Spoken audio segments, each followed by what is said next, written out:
Look, if you've ever struggled with a cold iron that won't melt solder or a tip that burns your components, you know how frustrating electronics repair can be.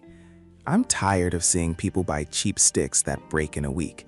I grabbed the 5 most popular soldering setups on the market to see which ones actually hold their heat and which ones are just paperweights. Product number 1, Fanttik T1 Max Soldering Iron Kit. The second I pulled the Fanttik T1 Max out of the box, I was honestly surprised. It doesn't look like a traditional tool. It's sleek and almost looks like a piece of high-end tech sitting on your desk. The aluminum stand is super clever. It has this pop-up tray for the tips that feels really premium. When I actually started using it, the first thing I noticed was the freedom. Being cordless is a massive plus when you're trying to reach a weird angle on a 3D print or a drone frame without a cable dragging across your workspace. I timed the heating and it hit my working temperature in about 7 seconds. That's fast. Most cordless irons are weak, but this one uses those C210 precision tips that really focus the heat where you need it. I was doing some fine resistor work on a circuit board, and the gravity sensing sleep mode was a lifesaver. I'd set it down, it would go to sleep after 30 seconds, and the moment I picked it back up, it was hot again before I even touched the board. If you do a lot of precision repair or hobby work away from a wall outlet, this is the one to get. It's not the highest wattage for thick wires, but for delicate electronics, it's incredibly efficient. It feels like the future of hobbyist soldering, honestly. Let's look at something with a bit more raw power for the stationary workbench. Product number 2, YIHUA 9263 60-watt digital display station. Holding the YIHUA 9263 feels like stepping into a more pro territory without spending a fortune. It's got a bit of weight to it, which I like because it doesn't slide around while you're working. The integrated holder is a huge space saver, trying to line up the solder. The 60 watts of power here is plenty for most home projects. I watched the digital display as it climbed, and the PID temperature stabilization kept it rock steady. I didn't notice any of those annoying heat dips when touching a larger ground plane. It also has a sleep mode you can actually customize, 5, 10, or 30 minutes, which is great if you tend to get distracted by your phone mid-project. It comes with a whole bucket of extras, like a solder sucker and tweezers, so it's basically a studio in a box. If you're just starting out and want a reliable station that grows with you, this is a solid choice. It's a workhorse for the price, though it does take up a permanent spot on your desk. But what if you need that same power in a form factor you can just throw in a bag? Product number 3, Liouhoum 80-watt fast heat soldering iron. The Liouhoum is what I call the contractor's iron. It's basically a high-powered station crammed into a single handle. When I first held it, I was worried it might feel bulky or get too hot, but the handle is surprisingly well insulated. It felt cool in my hand even after I had it cranked up to 800 degrees for a while. The 80-watt ceramic core is no joke. It jumped to life in about 10 seconds.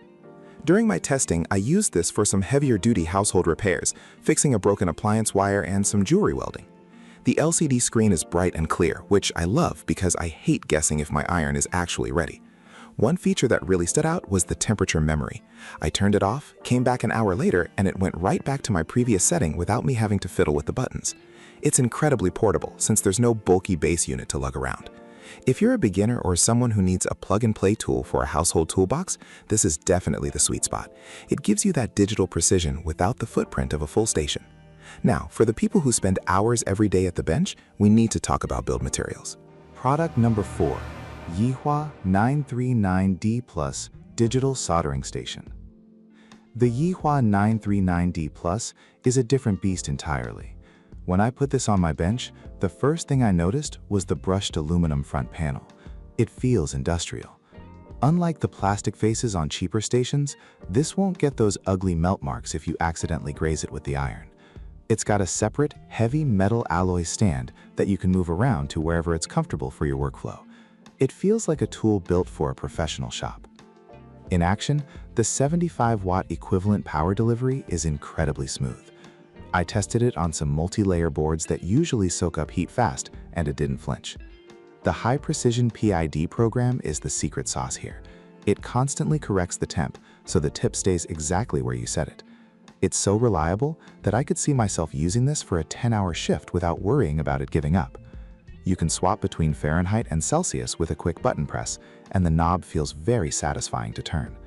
If you're a serious tinkerer or you're building kits all day, The durability of this metallic build is worth every penny. It's a milestone product for a reason. It just works every single time. But sometimes, soldering isn't enough, especially when you're dealing with surface mount components.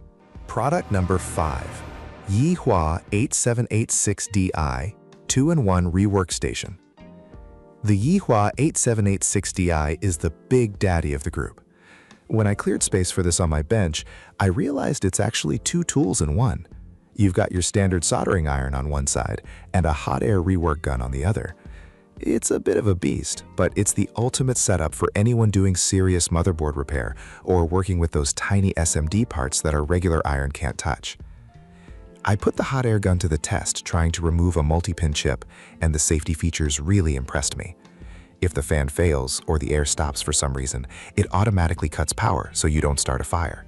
That's the kind of peace of mind I want when I'm running a 740-watt machine. The dual display system is great because I can keep an eye on both tools at once. It also comes with 10 different tips and 4 nozzles, so you're ready for basically any job right out of the gate. If you're looking to move past basic wiring and start doing advanced repairs or swapping out chips, you're gonna need this. It's an investment, but for a dual system, it's surprisingly affordable and keeps your workspace organized by combining 2 massive tools into one footprint. I've put all of these through their paces, and honestly, you can't go wrong with any of them, depending on what you're fixing. If you want to see the current prices or grab one for your own bench, I've put the links in the description below. Thanks for watching.